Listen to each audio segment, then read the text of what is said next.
Good morning, ANC Youth. Today's Devo comes from Deuteronomy 18:15-22. And in this passage, Moses says that God's going to raise up another prophet like him who will have God's word, and that this prophet will speak God's word to the Israelites. And then he says, it is to him you shall listen. And for the Israelites, that this was a really good news because Moses was going to die, and God's word was really important to them because it was through God's word that they were sustained. God's word was their lifeline. It's how they were rescued from Egypt, how they crossed the Red Sea, how they survived every day through manna. It was God's word that literally sustained them through the wilderness. And likewise, the good news for us today is that God has given us the ultimate prophet who has God's word in his mouth, and that is Jesus Christ.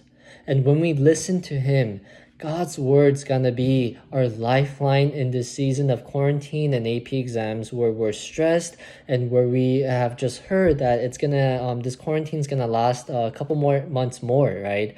And it's kind of like a wilderness, right, for us. And in this season, our hope is not knowing when this will end, but rather that every day that God has given us his word.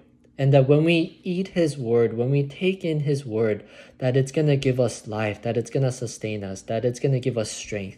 And so I hope all of us, as we do our Devo today, and as we look to God and his word through Jesus Christ, that it will renew us, that it would strengthen us, that it would rejuvenate us, that it would give us hope.